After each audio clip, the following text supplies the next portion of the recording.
On this edition of the program, how Drake and Kendrick explain authenticity in politics, and Trump and DeSantis reunited, and it feels so good. Kimberly Leonard from Politico joins the show. It's all coming up. Hello and welcome everybody to the Politics program for May 10th, Friday, May 10th, 2024. Your old pal, Justin Robert Young, joining you here in Austin, Texas. Good to see you. Good to see you. And over the last few weeks, the biggest story in music has been a rap battle between Kendrick Lamar and Drake, two of the biggest names in hip-hop, if not music in general.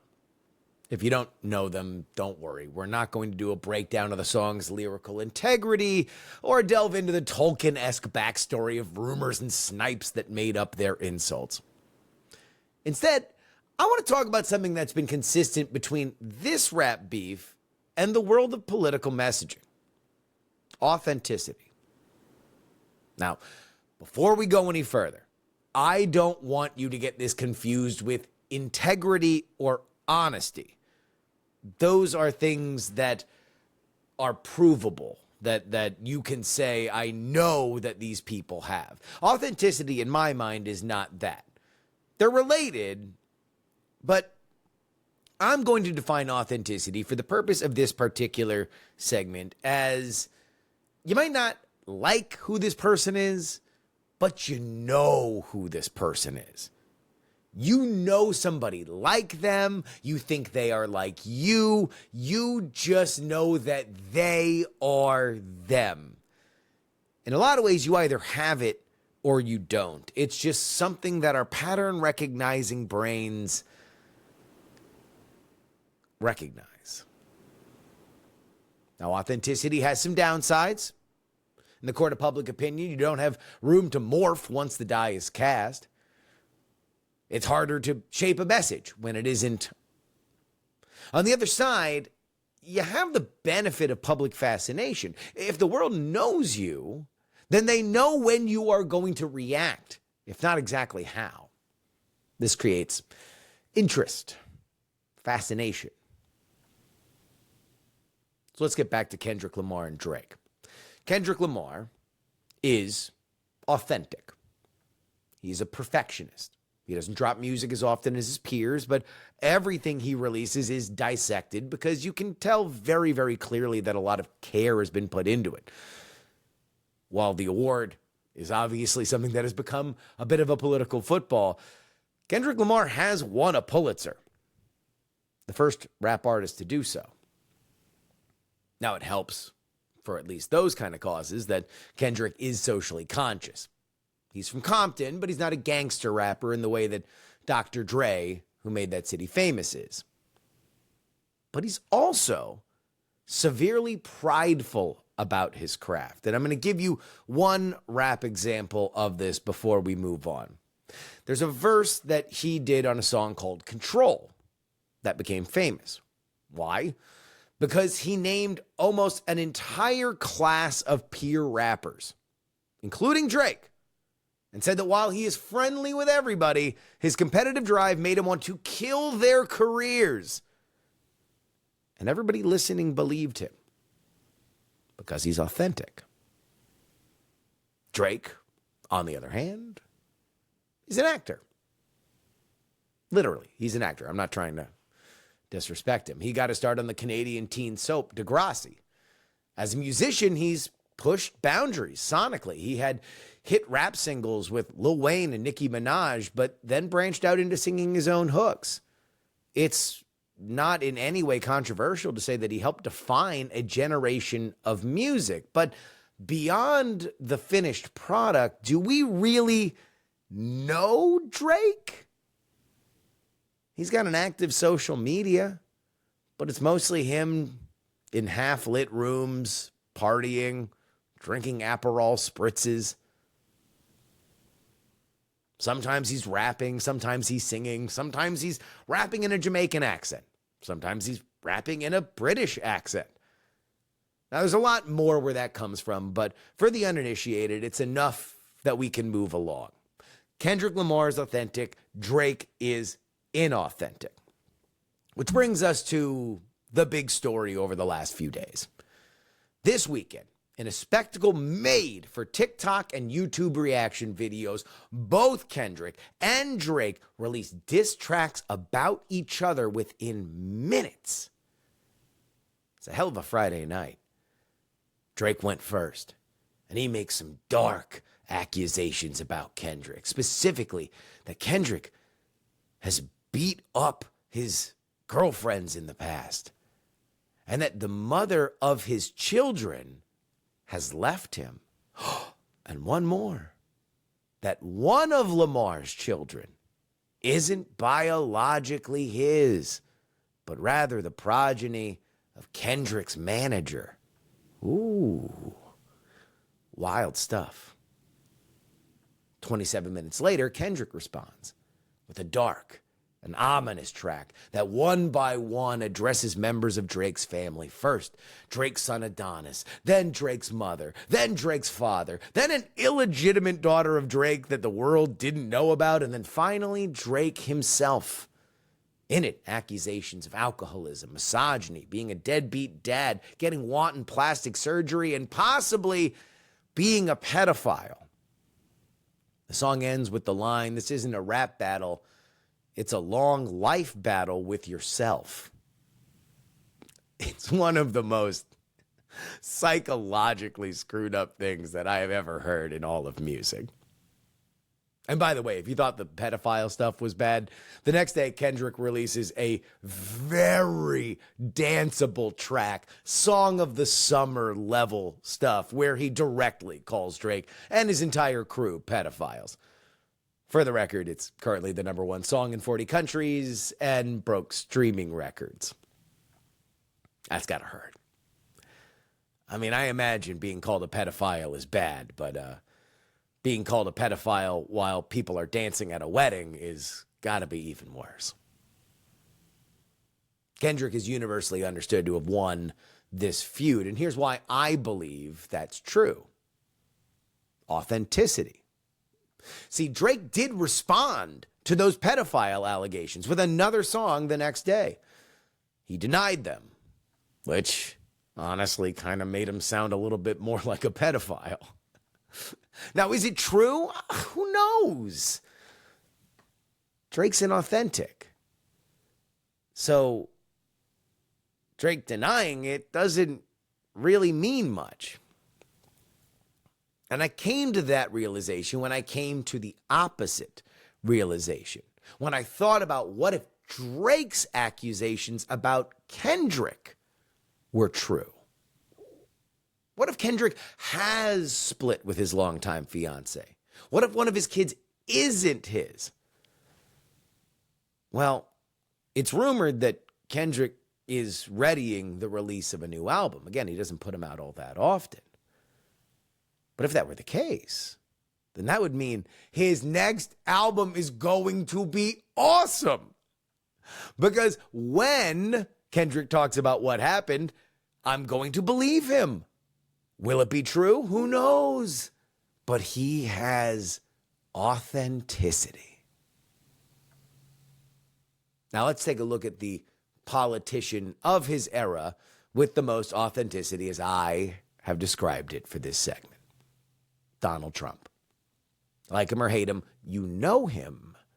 It's the biggest reason his hardcore fans love him, and it's the reason his biggest haters believe that they know how to get under his skin. They authentically believe they know him. It's the reason why all comedy has been absolutely terrible since Donald Trump got into office. Actually, it's better now, but it was specifically terrible from like 2016 through 2019. You know, it's the reason why Jimmy Kimmel at the Oscars is reading Donald Trump's tweets and then taking a snipe at him, because he authentically knows that Donald Trump is watching, and boy, won't it burn his buns. But let's take a look into the past to illustrate this by the numbers. When the Access Hollywood tape broke in 2016, in October, the world stopped. Literally. I was sleeping in Scotland when it happened. I woke up like a sleeper agent, went to my laptop instinctively, and I saw the news. The reason why it was as big as it was is because this was a huge test. Trump had nimbly jumped through hoops that normally killed presidential campaigns in the past. But this was him on tape. This was him grabbing things that he shouldn't have grabbed. And then the next day, he did something that he never does. He apologized. Ooh. And then even more tantalizing, the day after that, there's a debate in St. Louis, the second presidential debate with Trump against Hillary Clinton. And it was must-see television. Watch Trump's career come to an end. Watch his rise from the ashes. Just watch, because you know you will authentically be given something. Him scowling and being mad. Him triumphantly fighting from the bottom. Despite this being the second debate of the 3-debate series, something that normally is not as watched, and it happening on a weekend, it drew 66.5 million viewers. For context, that's more viewers than every broadcast in 2023, aside from the Super Bowl. So if Trump's our Kendrick, and yes, I know, this is blasphemous on a million different levels, but that's why you come and watch this show, because I'm the only one who will make points like this. Who's our Drake? Well, you know, the boy does rap a lot about being in Miami, so I do think it has to be Ron DeSantis. The Florida governor's strengths are him litigating a topic. But in the rough and tumble world of the campaign trail, well, you need to be a little bit more than that, specifically when you're matching up against Trump. The Trump campaign destabilized DeSantis with personal jabs. He wore high-heeled shoes. He eats pudding with his fingers. Was it true? Who knows? But what we know authentically is that Ron DeSantis was made uncomfortable by it. We know authentically that it wouldn't have been fun for him to respond to it. We know authentically that if he were bullied into doing it by his staff, that it would have been cringeworthy. Like Marco Rubio making small penis jokes in 2016. It just wouldn't have fit. It wouldn't have felt authentic. So, DeSantis relentlessly focused on the message, which made him look robotic and inauthentic. And there we go. The Kendrick and Drake feud, explaining political messaging. There's a fascinating part of this that really kind of reminds me of a rap feud, that the cadence of it kind of feels like what happens in the final few weeks of an election, that you got, an ad goes up and then an ad reacts to the ad, and then the ad reacts to the ad, reacting to the ad, reacting to the ad. Except in politics, obviously, we have a time where we have a definitive winner. We can decide it. Although, again, I don't know how you can more definitively win a rap battle than having the biggest record of the year be you calling your mortal enemy a pedophile.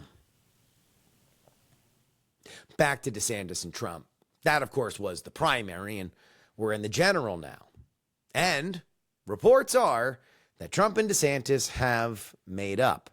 But exactly how real is that reunion? After the update, we talked to Kimberly Leonard about the uneasy mending of fences between the two camps.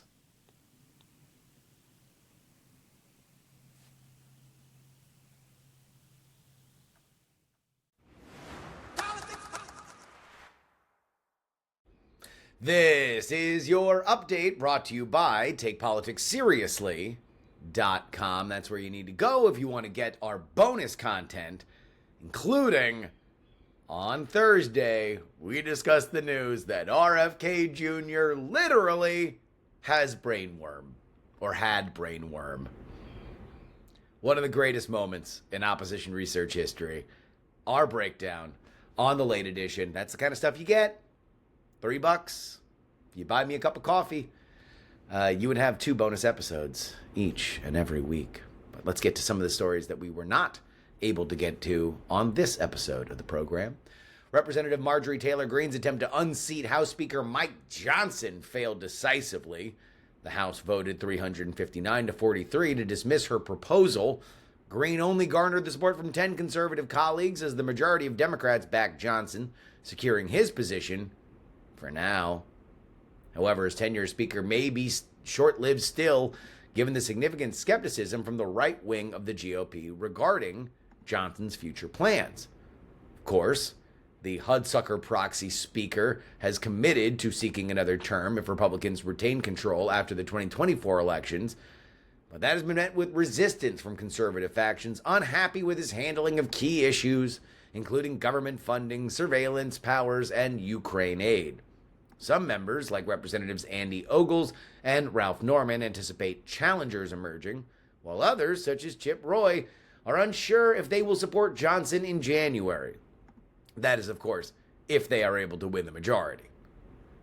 Greene and other hardliners, including Representative Thomas Massie and Paul Gosar, remain critical of Johnson's leadership. Internal GOP dynamics will, of course, influence the ultimate outcome, but Johnson could face a narrow majority one way or another, potentially just a 10-seat margin, making the selection of a new speaker contentious if Republicans maintain control, which, again, is a big if. I mean, look, the motion to vacate's gone for now. It can always come back. Marjorie Taylor Greene apparently has had a truce brokered with Johnson via Trump. The best thing that those guys can do is shut up. They're not helping. They are not putting any kind of faith in the American public to elect Republicans up and down the ballot. Not that it's necessarily going to matter. Donald Trump's coattails, theoretically, if he wins the presidency, would be enough to give them a really, really good running head start. And, big Senate races in a lot of these states also help that. But,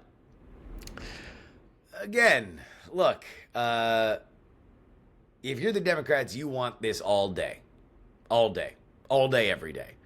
You want Republicans fighting with each other because that's always going to draw more attention than almost anything that a Democrat can do. The Biden campaign is rolling out a $14 million ad buy and expanding its battleground state infrastructure to leverage this period when Donald Trump is largely sidelined by legal proceedings. Biden's team will reach a staff total of 500 and open its 200th office by the end of May. The campaign aims to bolster its traditional strategy of physical engagement and TV ads, whilst Biden embarks on trips to Wisconsin, Atlanta, and Detroit. The approach contrasts sharply with Trump's limited campaign activity, focused mainly on his legal battle in Manhattan. Biden's principal deputy campaign director, Quentin Folks, criticized Trump's campaign and its lack of presence in battleground states, emphasizing that the Biden campaign's proactive voter engagement strategy was superior. This is all despite lagging behind Trump in most polls and dealing with the fallout of the Gaza conflict. Biden's team is optimistic about reconnecting with key voter groups like young and black voters, for which the numbers ain't good.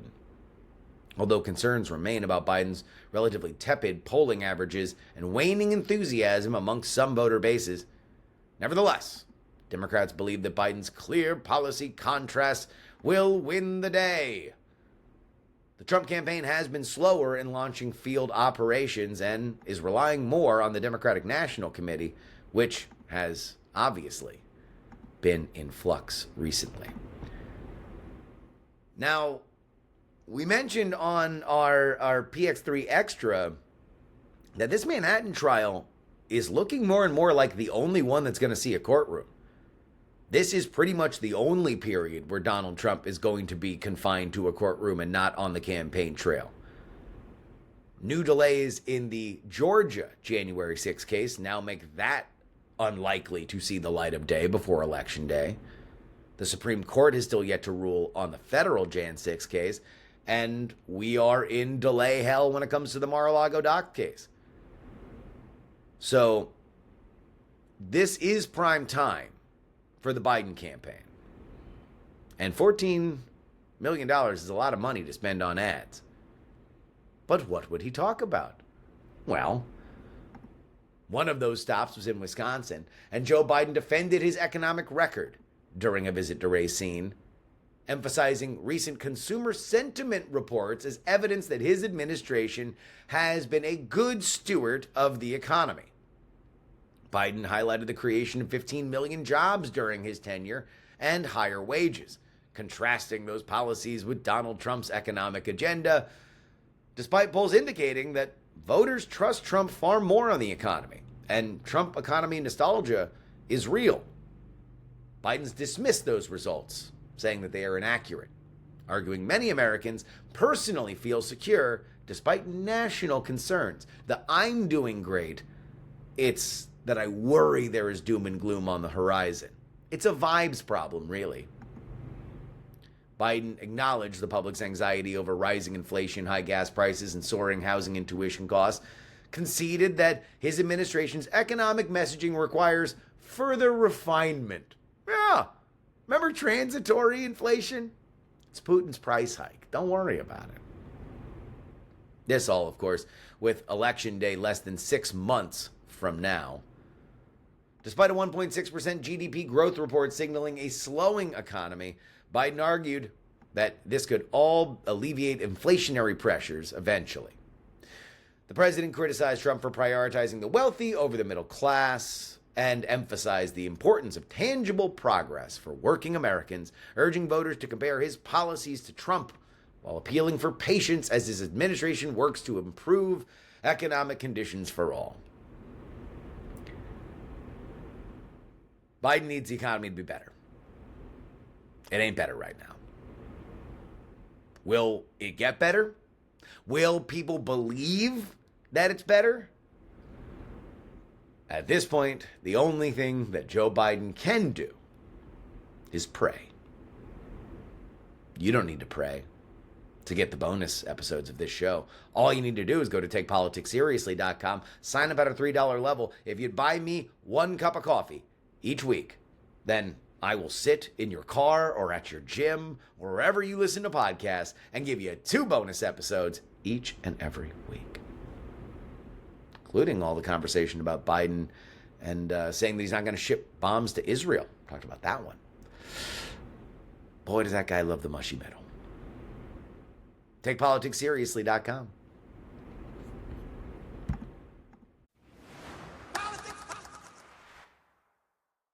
After a Republican primary that wasn't quite as violent as many thought it would be, there still are some wounds to mend, and one of the biggest relationships that needed some repairing is Donald Trump and Ron DeSantis. To talk about that, we have Kimberly Leonard of Politico. Welcome back to the show, Kimberly. Thank you so much. Good to see you.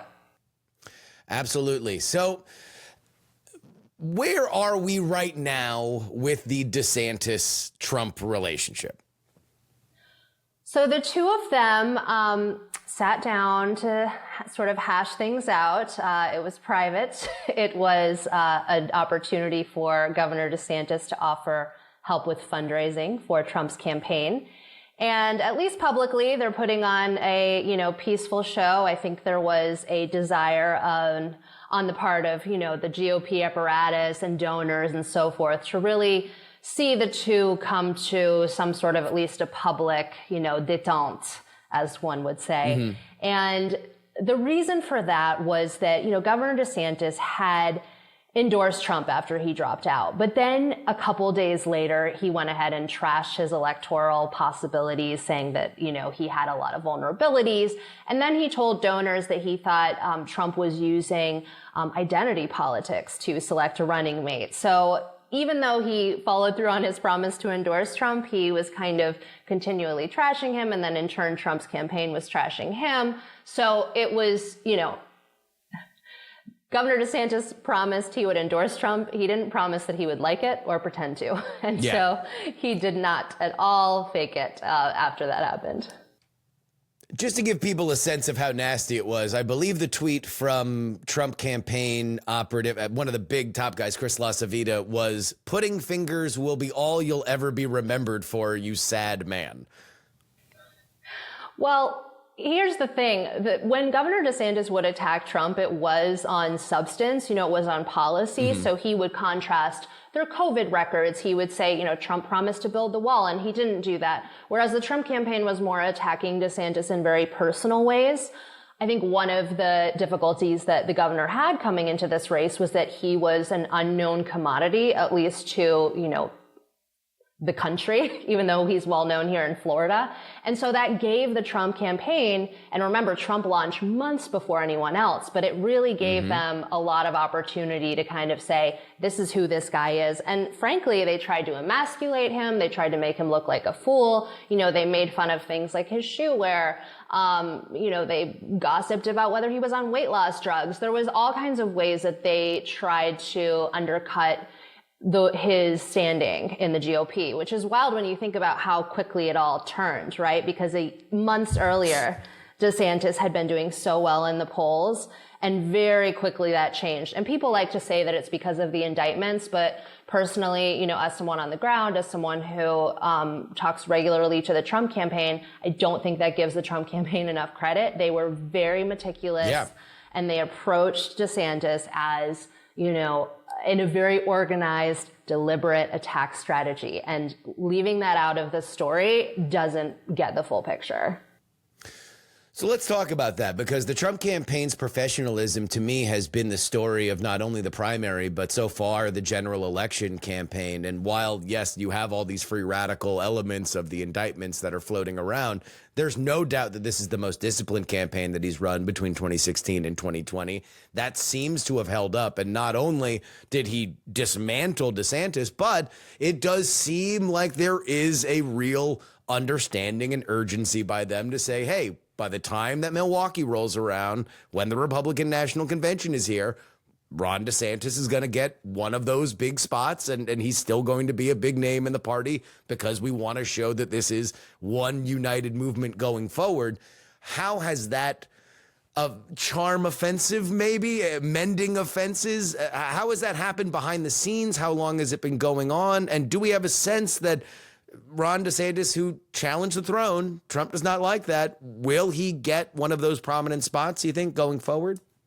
I think they're angling for that. There's no promises that have been made from what I've heard. One thing I want to backtrack a little bit on is that, or just sort of go back for a minute and say that it's beneficial for DeSantis to make peace with Trump, not just because, to show party unity, but DeSantis has made it clear that he's interested in a 2028 run. And over the last few months, the governor, he came back to Florida. He started signing a bunch of bills a few months ago after the session ended. He did a lot of press conferences, and he's doing a lot on social media, and that's like a lot more personal. Like he kind of, hold the phone up to his face and do selfies with his son and talk about different policy issues.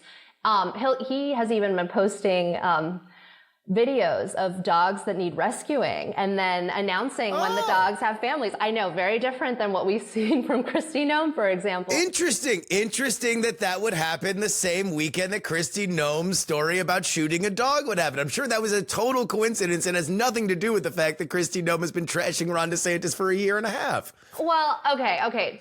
As soon as they got back to the governor's mansion, though, they got a dog for their kids that was a rescue. And from there on out, I think that really kind of opened the door for them to have access to this whole world of, dogs that need rescuing, dogs that need homes. And so I think it hit them kind of seriously because they started doing it a while ago, but kept on doing it every week. And so, yes, the same week. It was just a big contrast. But, I think they're a young, they're a young family. But I think the point is he was trying to show more of a personal side. He's been doing a lot of calls with donors where he's thanked them. Over the years, he's developed a reputation of not really showing these rich people the gratitude that they believe that they deserve, that they've gotten used to. And rich people love gratitude. Well, you know, you need money to run a campaign. So he held a retreat in Hollywood. And he's been taking feedback. I hung out around the retreat in Hollywood at the casino that's there. It's shaped like a guitar. It's a Hard Rock casino. Oh, it was at the Hard Rock. I was going to say, because I literally grew up. I went to Hollywood Hills Elementary. Hollywood, not exactly a bustling place, but although I guess if you're looking at the casino, now it is a little ritzier than it was back when I was growing up. Yeah, it's fun. I mean, I was, the one sober person on my laptop just kind of sitting around in the hallways. But, it's everyone else seemed to be having a good time on the slots and everything else. But the donors really felt like they were being heard, and they were giving feedback about how he should improve moving forward. And I think the big question was, what does he do for the next 2.5 years in terms of, having Florida lead conservatively, like no matter what happens in November. So he was doing that. And then the other piece was that he had made peace with Walt Disney World. So that was a huge, okay, this is over. And he did it in a really creative way. I've written about it at length. But he managed to sort of create this win-win situation. Now Disney's expanding. Everyone's happy. Happily ever after, as a fairy tale might go.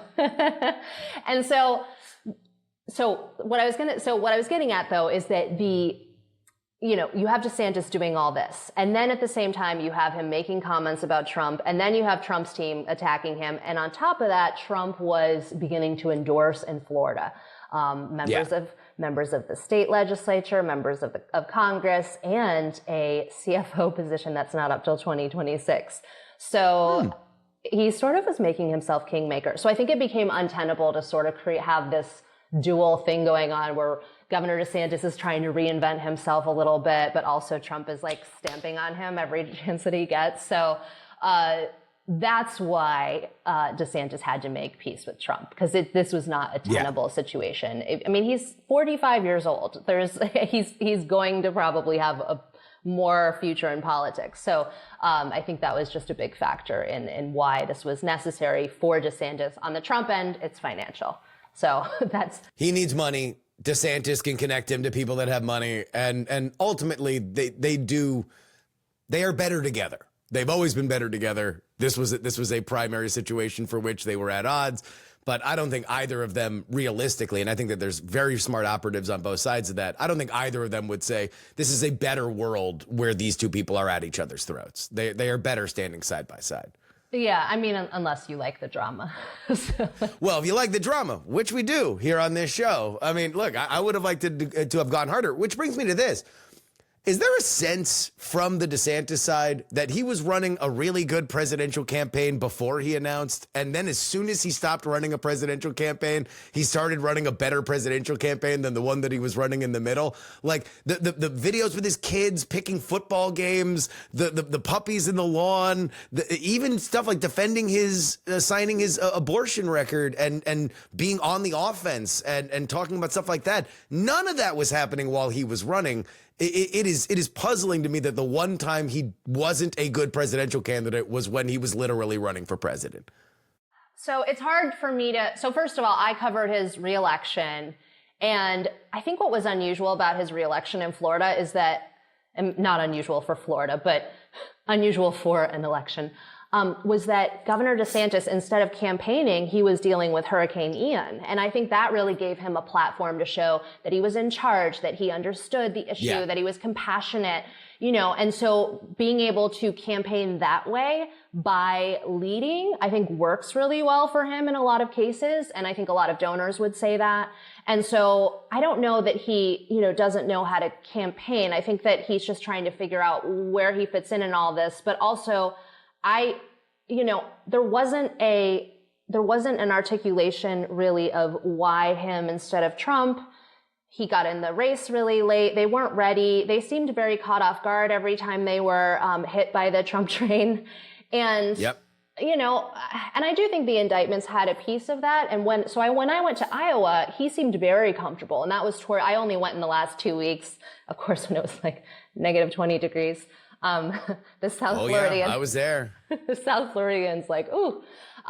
So it's not that couldn't do the campaigning. I think there were just a lot of outside factors. You know, he gave his PAC so much control.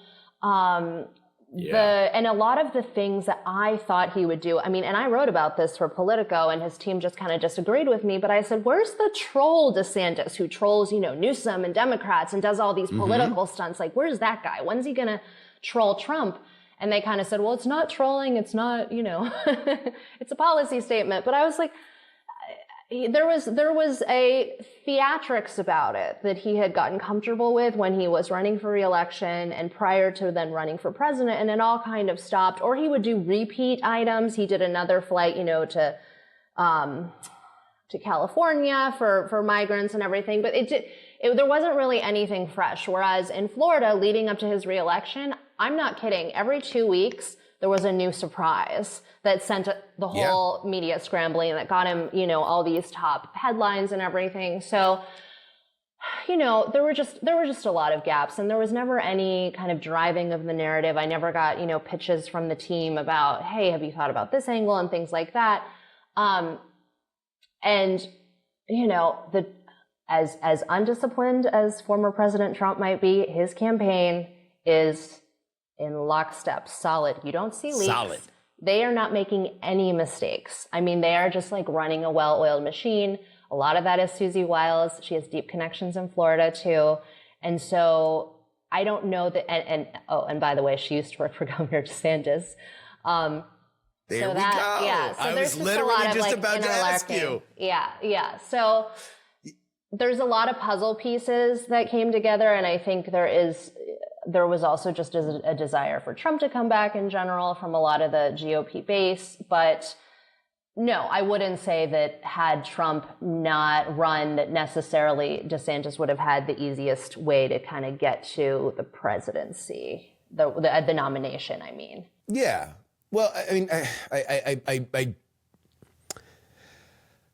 I am puzzled by how they ran.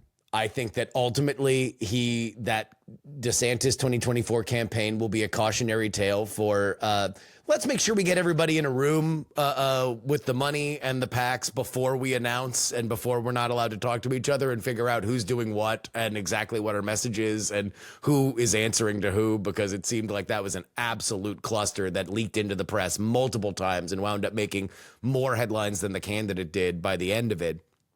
But you mentioned Susie Wiles. Susie Wiles is somebody that I think at the beginning of this primary was a little bit, I mean, she very much fashions herself behind the scenes. Now, because the Trump campaign has been as successful as it was, there was actually a bio of her in, I think it was Politico, about how effective she's been and some of her history. But she does have a history with Ron DeSantis as well. She is a Florida operative. She came up through Florida Republican politics and now is taking this national campaign. Where is the Susie Wiles of all of this as these two forces in not only Republican politics, but Florida Republican politics now are finding common cause with each other?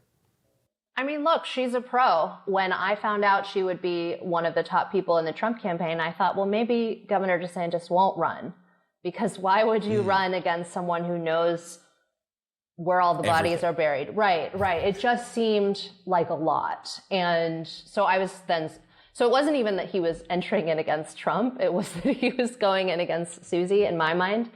You know, she knows not just Florida. She's very good at what she does, and she has people who are very loyal to her. And so I think another thing that she's been very successful at has been pulling the grassroots together in Florida. You know, the fact that there's such a huge voter registration advantage for Republicans, that doesn't just come about by accident. That's people working on the ground, the volunteers, the people who are very devoted to the party. And talking to the grassroots, I can tell you too that they feel true gratitude from the Trump campaign. Trump has had them at Mar-a-Lago just to say thank you, thrown them, you know, a reception. They're not used to that. These are people who, you know, they're not the people at the big donor events. They're, you know, handing out flyers, going door to door, calling people. And so there has been an effort to really, really, work with the grassroots in Florida, and that helped them initially with DeSantis, and it's going to help them with Biden, against Biden too. And I think that's something the Biden campaign hasn't recognized, at least not publicly, because they're doing a lot of big public events. Well, that's fine. Yeah. But where's your registration? So that's kind of the difference there, is that Republicans are doing things more quietly, more deliberately, doing the hard work on the ground, whereas the Biden campaign is doing these big flashy events, but we're not seeing the registration change. And maybe it will change, I don't know, as things ramp up. But right now, Republicans are way ahead. Well, historically, the Florida Democratic Party is something that gets inflated once every 4 years and otherwise gets kind of put into the garage, at least in terms of the national eye. So if they put a lot of money into it, I would imagine that you would see some of that registration gap close. The question that I would ask you is, does the Biden campaign or do the Florida Democrats believe behind the scenes, not what they would say in front, but behind the scenes, do they believe that they even have a chance? I mean, look, I was at I covered a fundraiser this past weekend for Florida Democrats. It was at Walt Disney World, and there's what they say publicly, which is we're going to take back Florida. Florida's in play. And then you talk to people one-on-one and they're like, no, they're just too far behind. Yeah. And I think they're having trouble too determining their message and figuring out exactly, they want it to be on abortion rights, of course, that they've been clear about that. And they want to talk about property insurance. But, what does President Biden have to do with that? That's really a state issue. And property insurance, by the way, is a big issue. It's like making Florida very, very, very big deal in Florida. Yes. Number one thing legislators tell me they hear about from constituents. And when I go out with friends, we talk about it. It's a problem. So I think part of it is the messaging. Yes, they're not spending that much from what I can see. And, until I'm not going to, as a reporter, it's irresponsible for me to write that a state is in play if the data doesn't back it up. So whatever they come in and say, I think it's more of a messaging contrast for them. It's a foil to where they can go to other countries and say, oh, look, Florida's this, conservative hellscape. Don't be like Florida, so that's kind of their message. And that's why, when they land here, they're really broadcasting for states where they think that they have a better chance, that they consider more battleground states. But yes, they did put out a memo. The Biden campaign put out a memo about Florida declaring it winnable and in play after it was determined that the state would be voting on whether to enshrine abortion rights. We also had a 6-week abortion ban that went into effect May 1. So there is a lot happening in the reproductive rights space. Democrats' main issue, though, is that, quite frankly, voters do not need to elect Democrats to enshrine abortion rights. They can just do it on the ballot and then vote for Trump if that's what they, want to do, which it kind of, early polling suggests right now that's where things are headed. I mean, Trump's ahead by double digits here, which is unheard of really in Florida. But that's the current landscape. Because that referendums in Florida need to hit 60%, right? It's not a simple majority. That's right. So it's a tough hurdle. And I don't know what's going to happen. The Republican Party of Florida but this is not a game changer. You are not hearing from either side that the abortion referendum seriously changes the calculus or the math in terms of 2024. Well, let me put it this way. The Republican Party of Florida is not even running from it. They literally passed a resolution this past weekend saying that they will formally oppose having people vote. They're going to message against the resolution. So they're going in guns blazing instead of hiding from it, which I think is really telling. But that doesn't mean that it might not hurt certain, swingy districts down the ballot. It doesn't mean that it might not draw more turnout. There's also cannabis legalization on the ballot, so that might bring in some young people. And there's a lot of independent voters in Florida. And we do know that the independent voters who helped run DeSantis, by the way, with his major reelection victory, that they've sort of peeled away from DeSantis because of some of his more conservative policies that he did not pass until really after he was reelected and went hard on, trying to run to the right of Trump. Well, it wouldn't be a deep dive into Florida if we didn't take a look further. So let's just do a really way too early look at the next big conflict that will happen politically in the Sunshine State, and that is the nascent governor's race. There's been a lot of conversation of names that might get in. DeSantis, of course, termed out, but Matt Gaetz, Byron Donalds, Casey DeSantis being floated as a possible governor of the state of Florida. Is there anything that you are hearing or any of that donor chatter in the Hard Rock Hotel and Casino about who they like and don't like for that? Yeah, it's so because when you said, "Oh, talk way too early," I thought you were going to bring up the vice presidential race because Marco Rubio's in the mix. But oh yeah. Oh no, that's not early. That's now. That's current. I want to get really irresponsible. Okay. So here's the thing. I think everyone kind of feels like they're locked into what's going to happen in November, because if Trump wins in November, the way that everyone's thinking about it, and I was talking to a major operative this week about this, the way that everyone's thinking about it is that he will basically anoint the next governor of Florida. You know, if he's the one who wins the election, it's kind of like, okay, clear. If he loses, he has a little bit less power, then maybe Governor DeSantis has a little bit more. There are people, the governor, who've been very loyal to the governor. One of them is Attorney General Ashley Moody. And then there are people who are definitely interested in it, like Jimmy Patronis, who's the CFO of the state. There's the Agriculture Commissioner, Wilton Simpson. And there's basically, so there's sort of the neutrals who didn't endorse, but aren't necessarily, super, super close to Governor DeSantis in a way that like that Ashley Moody is. I mean, they're completely in lockstep. And Jeanette Nunez, who's the lieutenant governor, is definitely interested as well.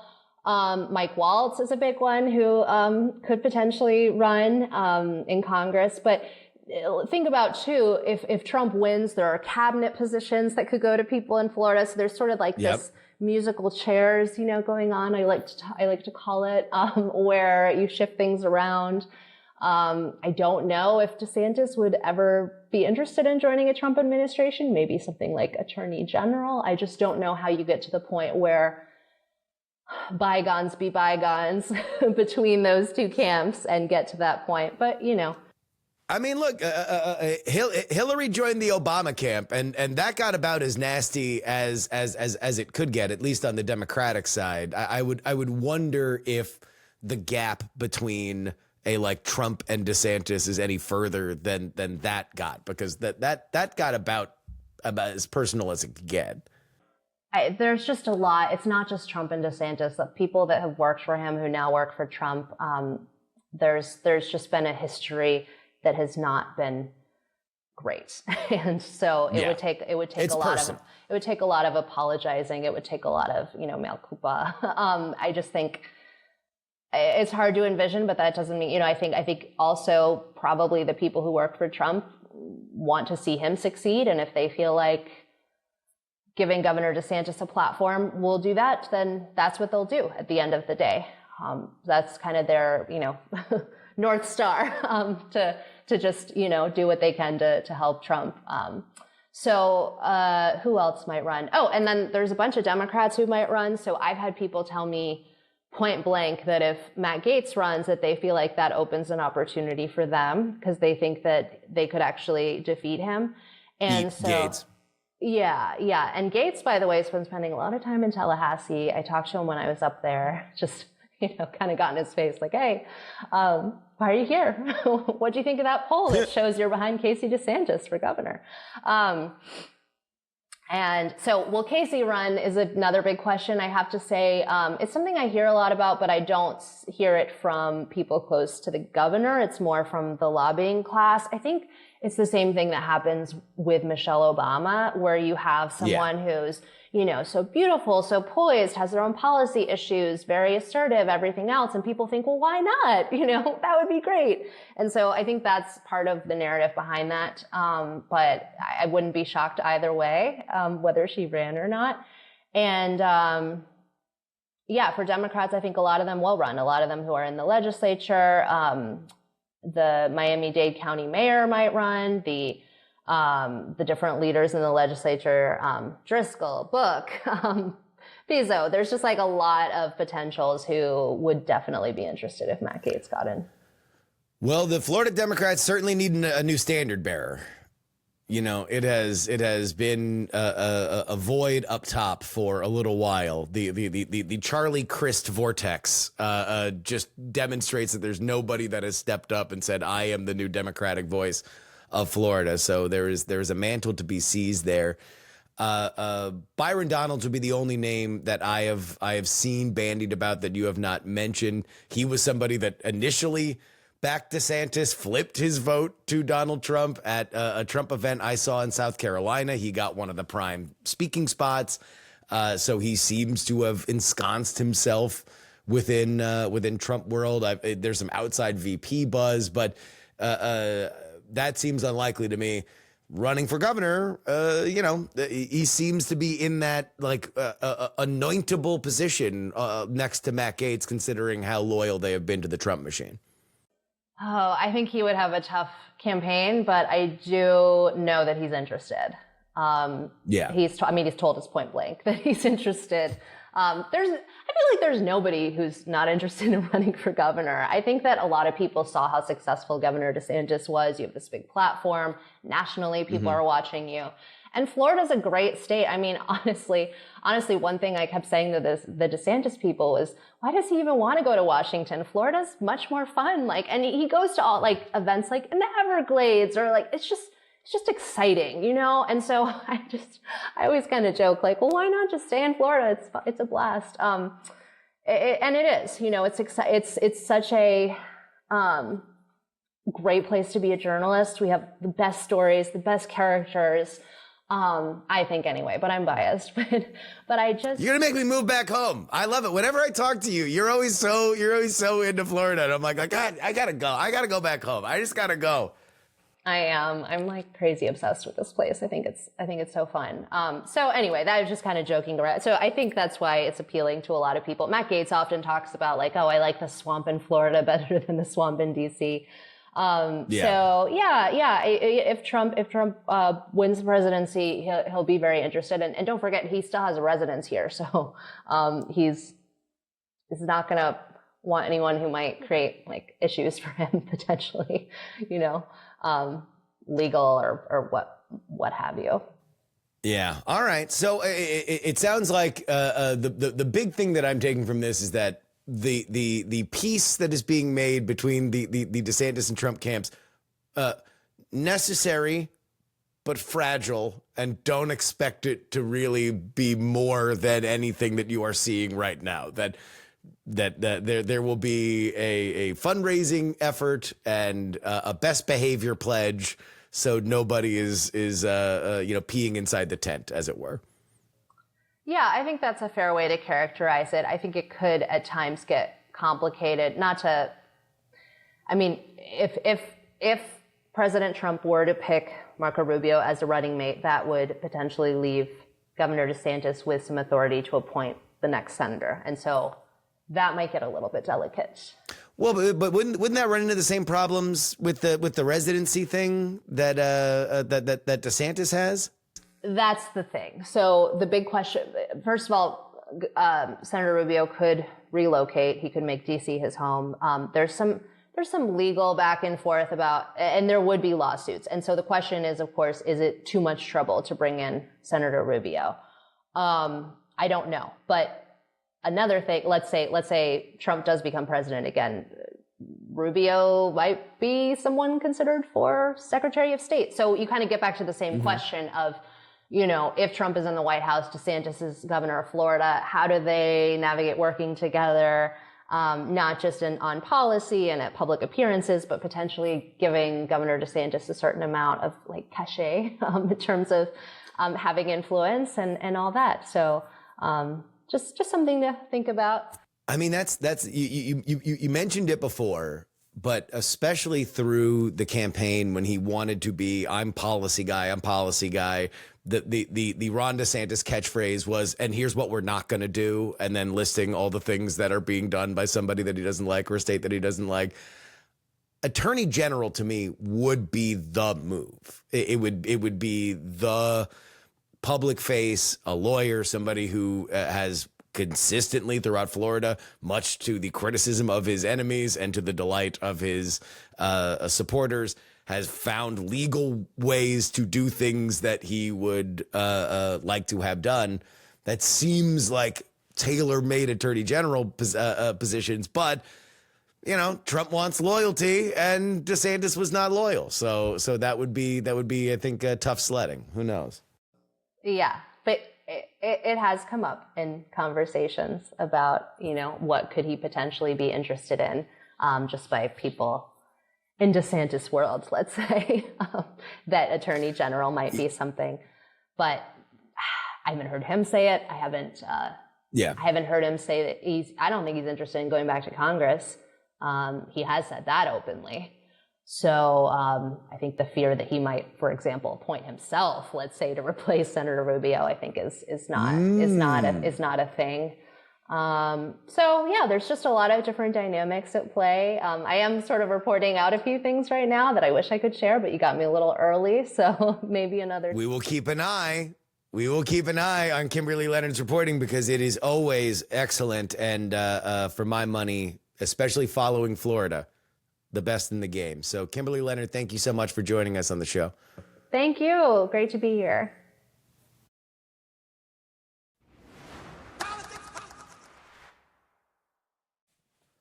Politics, Politics, Politics is written and hosted by me, Justin Robert Young, for Dog and Pony Show Audio in Austin, Texas. If you want to email us, it is theyoungamerican@gmail.com. Find, follow, and share video clips of this show on TikTok, Justin R. Young, Instagram, Justin R. Young, YouTube, Politics, Politics, Politics. Twitter is at Justin R. Young, and you can share the audio version of this podcast at px3podcast.com. Letter P, letter X, number 3, podcast.com for your friends, family, and clergy. If you want to support us with a one-time donation, you can do so. You got a little change in the old PayPal, paypal.me/payjury, PAYJURY. Venmo is Justin-Young-20. Cash App is PX3Cash, and you can always send us anything you'd like in the mail. P.O. Box 153184, Austin, Texas 78715.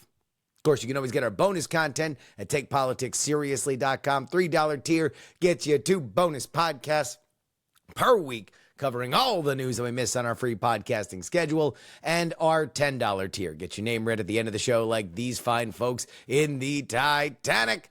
$10 tier. Sugar, Brady, Sam, John, Niemeister, Edwin, Invoke Gloria Young for King of the New World Order, Brian, Edison, Jeremy, a dog named Checkers, Sarah Jeannie, Matthew, Dr. G, Shad, Chill, Dustin, Brad, D-Laser, Nick, Just Another Pilot, Middle-Aged Mike, Utah, Jimmy Montana, The Gel, Alo, D, Really, Andrew, Lisa, Fat Tony's PJs from New York, Devon, the CFP, Gloria Gray Zone, Peepaw, Jay, Neil, John, DP4 Bongo, Neil, His Nerdiness Charles, Audrey stole Adler's spot, Darren, Idris Arslanian, Berkeley, Steven, Pneumatic Terran, Molly's Delightful Demeanor, Adam, Chief Andy, Robert, Casey, Paul, and Bluefront, and the Lenina.